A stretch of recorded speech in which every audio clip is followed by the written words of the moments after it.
you have a checking account.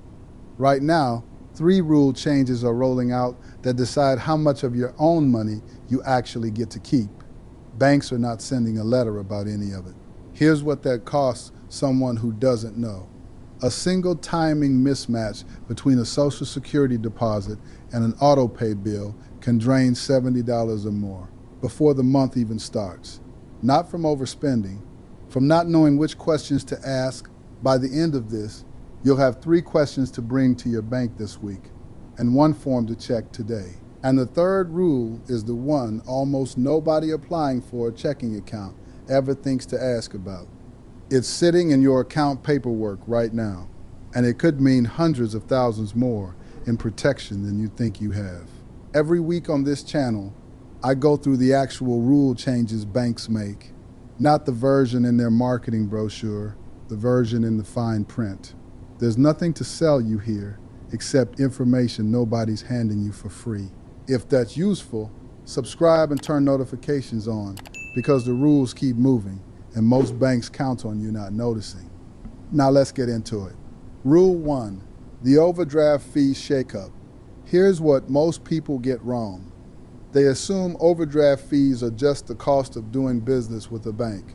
For decades, they were a meaningful chunk of a bank's revenue, and seniors on a fixed income got hit hardest because a Social Security deposit landing a day late or a Medicare premium pulling out a day early was enough to trigger a $35 charge that had nothing to do with actual overspending. The old expensive default, pay whatever your bank charges and assume every bank charges the same thing. That's the wrong move now.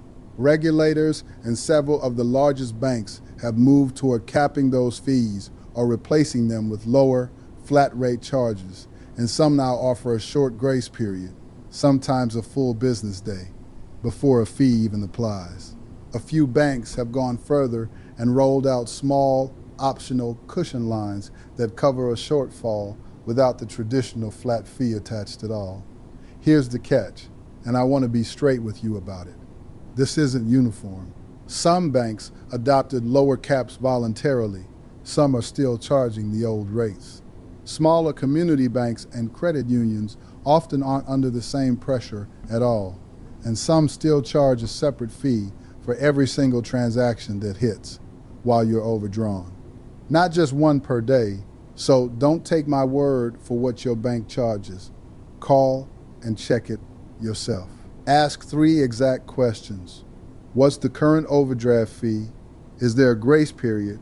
And can you opt out of overdraft coverage entirely so a transaction just gets declined instead of approved with a penalty attached? Picture how this actually plays out. A prescription auto pays on the 3rd. The Social Security deposit usually lands the same day, but this month it posts a few hours later because of a weekend shift. The pharmacy charge clears first. The account dips negative for a matter of hours. By the time the deposit lands, a fee's already been charged. Multiply that across a checking and a savings account. At a bank that charges separately for every overdrawn transaction, instead of 1 flat fee per day, and that single timing mismatch turns into $70 or more. Gone, before the month even really starts. 3 questions.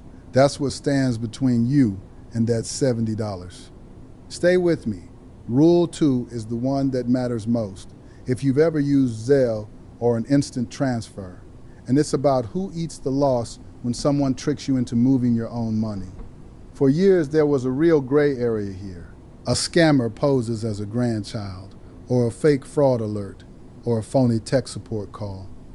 And because you technically approved the transfer yourself, many banks argued it wasn't covered under traditional fraud protection, which only clearly applied when someone else got into your account without your permission.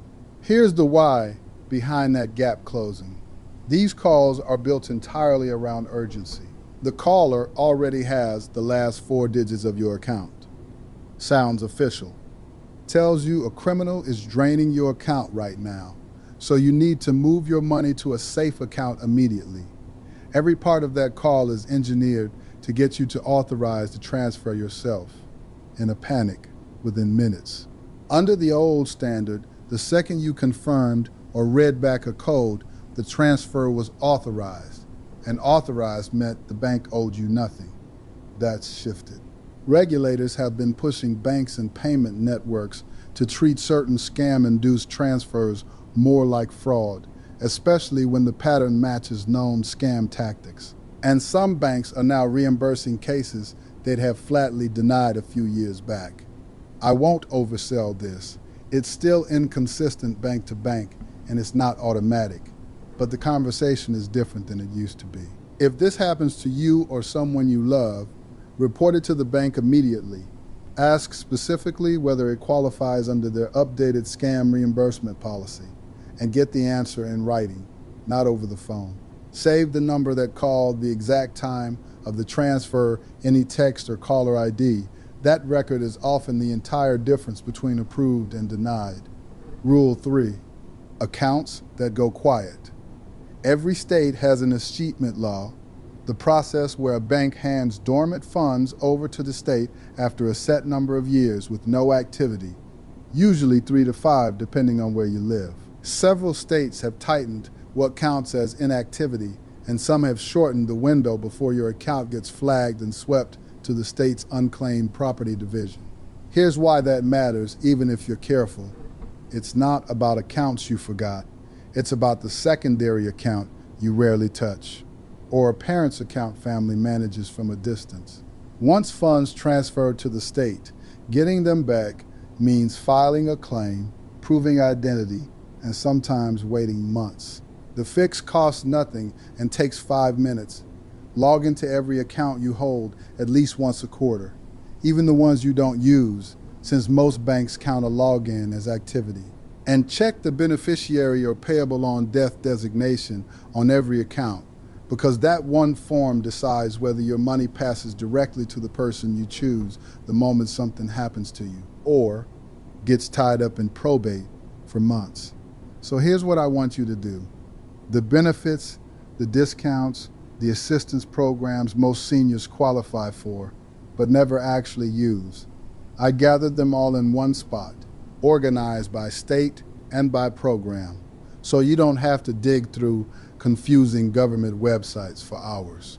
It's quick, it's straightforward, and any senior can find exactly what fits their situation. No matter what state you're in, there's help out there you're probably leaving on the table. It's called the Senior Exemption Playbook, and it's sitting in the first pinned comment right under this video. Just tap it once and you'll have everything you need. Now stay right here, because the last one is where a checking account quietly turns into a much bigger number, and it's a protection almost nobody applying for a bank account ever thinks to ask about. Before that, one piece that ties Rule 1 and Rule 2 together. A growing number of states have adopted what's called a senior safe framework. It gives bank employees legal permission, in some states a requirement, to pause a transaction and report it if they suspect a senior is being financially exploited. That legal cover didn't exist in most places a decade ago. A teller who noticed something suspicious used to have almost no protection for actually doing anything about it. Now, in states that have adopted this, that same teller can delay a large or unusual withdrawal, ask more questions, and flag the account without being held liable for slowing things down. Some banks pair this with staff training specifically designed to spot the signs of coaching, a customer glancing at their phone or reading numbers off a script while a teller is talking to them. So, if a bank has ever grilled you before releasing a large withdrawal, that's usually why. It's not the bank being difficult. It's a protection working exactly as designed. Worth asking directly, has your state adopted this, and does the branch have a formal process for it? Now, the one most people miss completely, FDIC insurance. Most people think $250,000 is a hard ceiling on how much of their money is protected at any one bank. Here's what most folks get wrong. It isn't. Ownership category is the part nobody explains. A single account in your name alone is covered up to $250,000. A joint account with your spouse is covered separately, $250,000 each. So $500,000 on that one joint account. A payable on death account with named beneficiaries can be insured separately again, based on how many qualifying beneficiaries you list. Certain trust accounts get their own separate category too, calculated by the number of beneficiaries named. Added up, and a retired couple with a personal account each, a joint account, and a payable on death account naming 2 children could have well over $1 million protected at a single bank. Not because of any special product, just because of how the accounts are titled. The reverse is true too, and this is the part that should make you pick up the phone. If you've consolidated accounts at one bank over the years without paying attention to titling, you could have balances sitting above the insured limit right now without realizing it. The fix costs nothing. Call your bank, ask them to review how your accounts are titled against FDIC ownership categories, and adjust beneficiary designations if anything's sitting unprotected. Don't take their first answer as gospel. Ask them to walk through each account category with you, out loud, line by line, until the number they give you actually matches what's covered. And revisit this anytime a life event touches your household, not once and then forgotten.